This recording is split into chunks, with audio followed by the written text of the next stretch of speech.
राधे राधे दोस्तों, कृष्ण शरणार्थी चैनल पर आप सबका स्वागत है। आज मैं आप लोगों को इंदिरा एकादशी की व्रत कथा सुनाऊंगी। तो व्रत कथा इस प्रकार है। धर्मराज युधिष्ठिर कहने लगे कि हे भगवान, मैंने भाद्र पक्ष शुक्ल एकादशी अर्थात पार्थ एकादशी का सविस्तार वर्णन सुना। अब आप कृपा करके मुझे अश्विन माह की कृष्ण पक्ष की एकादशी के विषय में भी बतलाइए। इस एकादशी का क्या नाम है तथा इसके व्रत का क्या विधान है? इसका व्रत करने से किस फल की प्राप्ति होती है? भगवान श्री कृष्ण कहने लगे कि अश्विन कृष्ण एकादशी का नाम इंदिरा एकादशी है। ये एकादशी पापों को नष्ट करने वाली तथा पितरों को अधोगति से मुक्ति देने वाली होती है।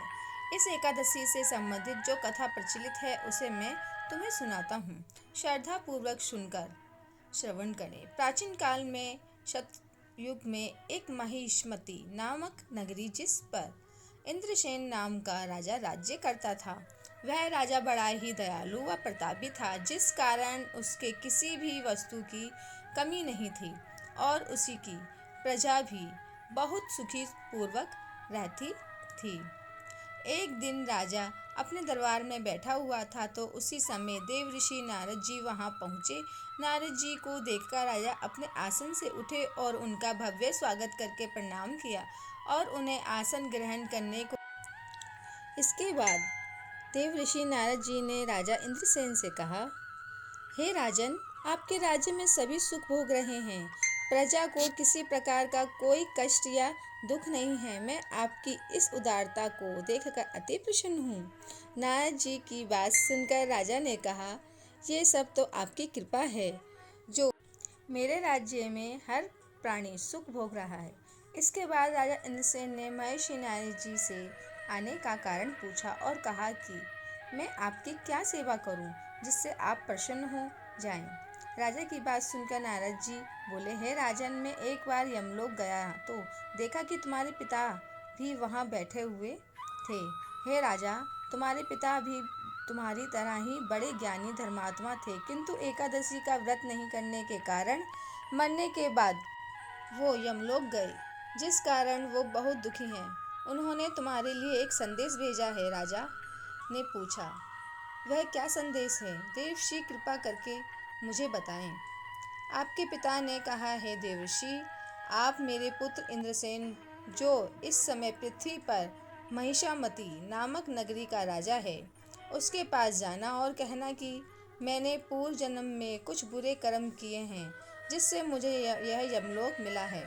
यदि मेरा पुत्र मेरे लिए अश्विनी महीने की कृष्ण पक्ष में आने वाली इंदिरा एकादशी का व्रत पूरे विधि विधान व श्रद्धा पूर्वक करेगा तो मुझे इस लोक में मुक्ति मिल जाएगी, जिसके बाद मैं स्वर्ग लोक में वास करूंगा।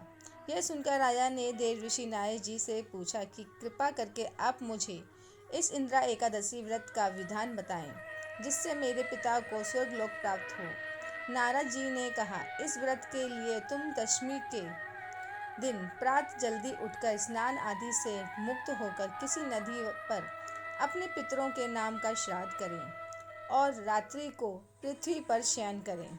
इसके बाद एकादशी वाले दिन प्रातःकाल जल्दी उठकर सूर्य भगवान को पानी चढ़ा के एक लोटे में जल, धूप, दीप, पुष्प आदि डालकर भगवान विष्णु जी को चढ़ाएं और इस व्रत का संकल्प लें। मैं आज पूरे दिन व्रत का निराहार करूंगा और सभी भोगों का त्याग करूंगा।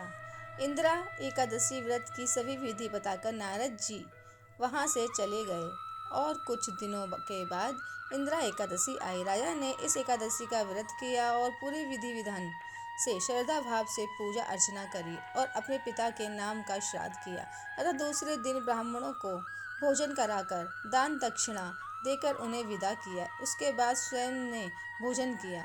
राजा इंद्रसेन के इंदिरा एकादशी व्रत के प्रभाव से उसके पिता को यमलोक से मुक्ति मिल गई और वो सदा के लिए स्वर्ग लोक को चले गए। हे युधिष्ठिर, यह इंदिरा एकादशी के व्रत का महात्म्य मैंने तुमसे कहा।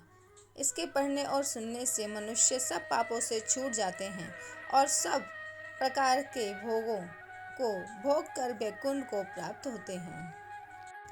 इसी प्रकार इंदिरा एकादशी की कथा समाप्त होती है दोस्तों। भगवान विष्णु आप पर अपनी कृपा बनाए रखें। फिर मिलेंगे अगली वीडियो में। राधे राधे।